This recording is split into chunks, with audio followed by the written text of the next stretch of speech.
बाबरलाल दत्तमंजन अनुराधा पदवाल से मिलिए सुबह 6 बजे। ये गर्म चिया, ये चिया गरम बने रो चिया ले ले भैया रे चिया। श्री बादाम, ये मूंगफली, ये अनानास से ये ले चिया ले ले भैया।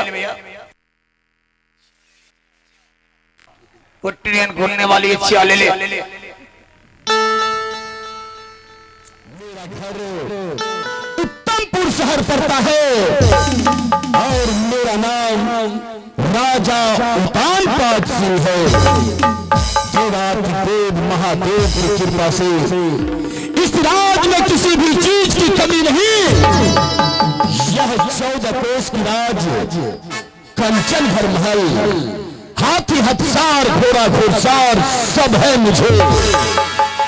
लेकिन क्या बताऊं, ये धन ये दौलत रहते हुए भी आज ये मेरा राज उदास लग रहा है।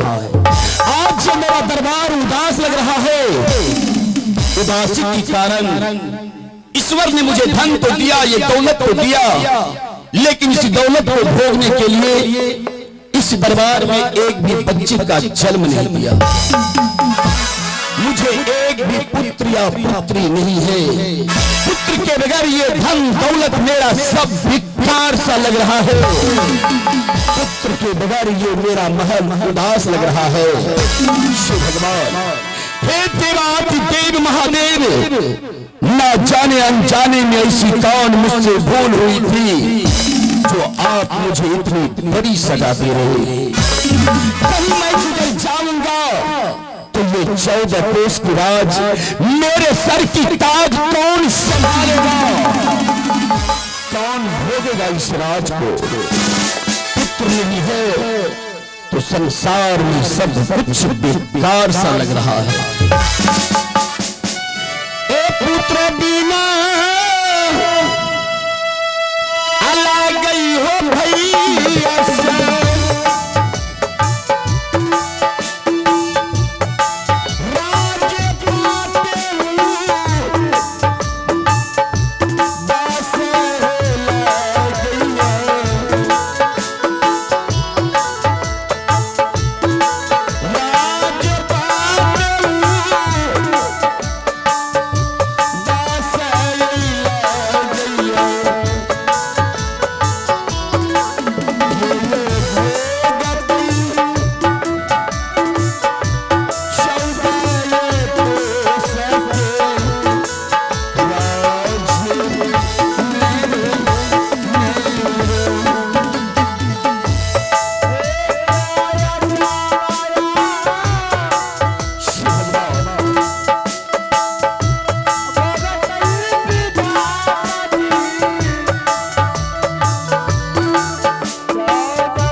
आज की रात जो आज का नाटक है, इस इस नाटक में भगवान मुझे एक भी पुत्र या पुत्री नहीं दी।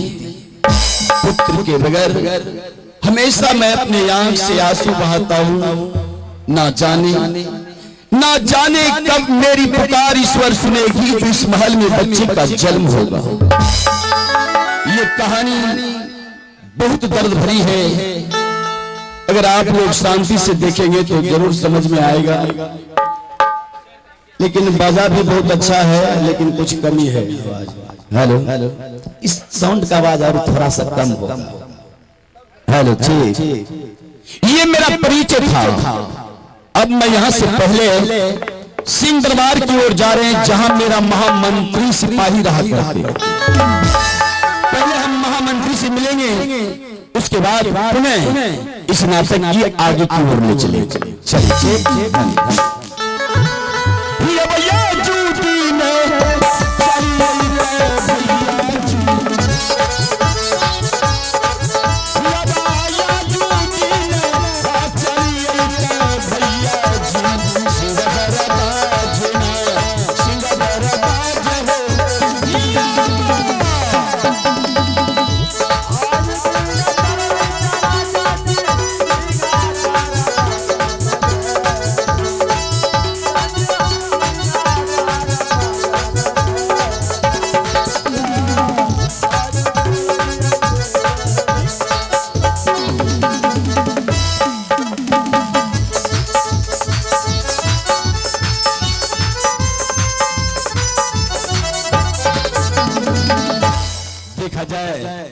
आज जब सुबह सुबह सिंह दरबार आ रहा हूं, देखिए दरबार में नहीं तो मेरे लिए सिंहासन लगा है, नहीं तो कमबख्त मेरा महामंत्री वो दरबार छोड़ के कहां चला गया।